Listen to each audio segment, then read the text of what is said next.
आदरणीय संयोजक ज्यू लगायत आदरणीय विशिष्ट व्यक्तित्वहरू, सबभन्दा पहिला त यहाँहरूले मलाई यो रोस्ट्रममा शुभकामना, यो प्रथम राष्ट्रिय महाधिवेशनमा शुभकामना मन्तव्य दिन बोलाइदिनु भएकोमा यहाँहरूप्रति हार्दिक आभार व्यक्त गर्न चाहन्छु। धेरै लामो समय लिन चाहन्न, अहिले डाक्टर साहबले त भनिसक्नुभयो, त्यो रिपिट गर्न चाहन्न र अरू साथीहरूले भने कुराहरू पनि रिपिट गर्न चाहन्न।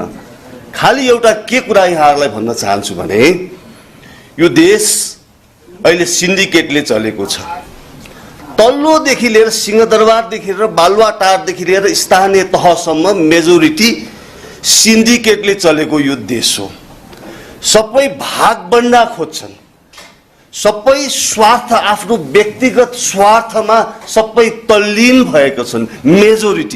मेजोरिटी मैले भन्ने गरेको छु 5% जोगिनु भएको छ। 5% सबै सेक्टरमा, नेपाली कांग्रेसमा पनि 5% को मैले जोगिएको या सरलाई पनि देखिसकेको छु है, जोगिनु भएको। कम्युनिस्टको जोगिनु भएको सर पनि यही हुनुहुन्छ। अब डाक्टर साहबसँग त भर्खर आज मेरो भेटघाट भयो। अब हेर्न बाँकी नै छ, भागभन्डा चाहिँ नमाग्नुहोस् होला है, हेर्न बाँकी नै छ है। र यहाँहरूसँग पनि मेरो चाहिँ एउटा अट्याचमेन्ट के छ भने यो साझा विवेकशीलसँग अट्याचमेन्टको इतिहास पनि बताउन चाहन्छु। म नेपाल प्रहरीमा चाहिँ एउटा कार्यरत हुँदाखेरि योभन्दा पहिलाको चुनावमा म युनाइटेड नेसन्समा थिएँ। युनाइटेड नेसन्समा यहाँ चुनाव भयो। चुनाव भएपछि भोट हाल्नुपर्छ। मेरो काठमाडौँ 76 नम्बरको म भोटर हुँ। त्यो भोट हाल्नुपर्छ भनेर $700 तिरेर म यहाँ भोट हालेर फेरि आफ्नो युनाइटेड नेसन्स मिसन्समा गएको म व्यक्ति हुँ। एउटा नागरिक थिएँ म त्यो बेलामा, प्रहरीको सिपाही थिएँ। म त्योसँग अट्याचमेन्ट भएको यो साझा विवेकशीलसँग त्यो बेलामा मैले भोट हालेको साझा विवेकशीललाई भोट हालेर गएको। धेरै उतार चढावहरू देखियो, साझा विवेकशीलको धेरै उतार चढाव देखियो। के देखियो त्यो पाटो सिद्धियो। अब मैले यो 5% यो देशलाई माया गर्ने, हिमाल पहाड तराई मधेसलाई माया गर्ने, एक ठाउँमा उभिन सक्ने 5% मैले अरूको पार्टीको लागि, कांग्रेस र कम्युनिस्ट र राप्रपाको लागि भनिरहेको छु, अरू पार्टीलाई भनिरहेको छु। त्यो सबै मान्छेहरू एक ठाउँमा उभिएर स्वार्थभन्दा माथि उठेर कुनै पनि स्वार्थ नलिकन नेपाल आमालाई सेवा गर्नको लागि नयाँ सिराबाट अगाडि बढ्नको लागि पनि म अनुरोध गर्न चाहन्छु।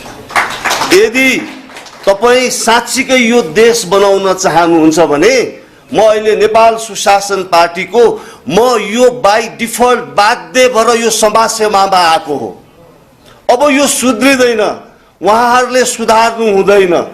जो ठाउँमा पुग्नु भएको छ तपाईँ लेखेर राख्नुहोस्, यो लेखेर राख्नुहोस्। यो ढुङ्गाको अक्षर हो, यो सिपाहीले बोलेको हो। 29 वर्ष नेपाल प्रहरीमा बसेर नाडी छामेर, प्रत्येकको नाडी छामेर यो रोस्टममा उभिएको यो सिपाहीको वचन हो। उहाँहरूले यो नेपाल आमालाई कहिले पनि माया गर्नुहुन्न। अब माया गर्ने मान्छे एक ठाउँमा नयाँ सिराबाट भनेको के हो भने एउटा मेल्टिङ पट तयार गरौँ। यो भन्दाखेरि मैले धेरैलाई भनेको थिएँ, हाम्रो चाहिँ पहिला पनि तपाईहरुको साझा विवेकशीललाई धेरै साथीहरूलाई भनेको थिएँ। यहाँ उभिनु भएका साथीहरू मिलनजी अनि पौडेल, रमेश पौडेल सरसँग बाजेको सेक्वामा मैले भनेको थिएँ। कुनै हैन, हट लेमन खाएर भनेको थिएँ। फेरि याद गर्नु होला, हाँस्नु भएको छ। बाजेको सेक्वा भन्ने बित्तिकै तपाईले अर्को सोच्नु भएको होला।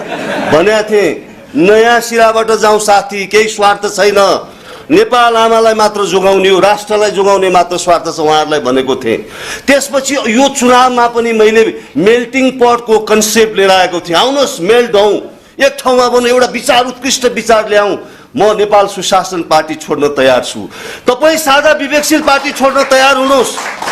तपाईँ त्यो चुनाव चिन्ह त्यो छोड्न तयार हुनुहोस्। यदि राष्ट्रलाई माया गर्नुहुन्छ भने तपाईँ कांग्रेसलाई छोड्न तयार हुनुहोस्, तपाईँ कम्युनिस्टलाई छोड्न तयार हुनुहोस्। एउटा नयाँ विचारका साथ अगाडि बढौँ भनेर मैले आह्वान गरेको थिएँ र आज पनि त्यो आह्वान गर्दछु। ह्युमिलिएटेड भएर त्यो पद र प्रतिष्ठाको लागि कहिले बालुवाटार, कहिले उता के अरे त्यो माथि बुढा नीलकण्ठ, कहिले बालकोट, त्यो पदको लागि कहिले ठेकदारले बनाएको घरमा बस्ने मान्छेहरूका हात जोडेर जानु हुँदैन। सेल्फ स्टिममा बाँच्नुपर्छ। आउनुहोस्, आउनुहोस् यो देशलाई माया गर्ने भने आउनुहोस्, छोडिदिनुहोस्, नयाँ सिराबाट जाउँ। मैले केही बुझेको छैन, मैले राजनीति गर्न आएको होइन, म समाज सेवा गर्न आएको हुँ। तपाईहरूलाई पनि अनुरोध गर्छु, तपाईहरूलाई देख्दाखेरि मलाई के लाग्छ भने साझा विवेकशीलका युवाहरूलाई तपाईहरूलाई देख्दाखेरि व्यक्तिगत रूपमा मलाई तपाईहरूको पर्सनालिटीसँग लोभ लाग्छ। तपाईहरूमा एउटा हुटुटी छ, यो राष्ट्रको लागि केही गर्नुपर्छ भने तपाईहरूमा हुटुटी छ, के गर्नुपर्छ, सेक्रिफाइस गर्नुपर्छ हुटुटी छ। त्यसकारणले एक ठाउँमा उभियौँ।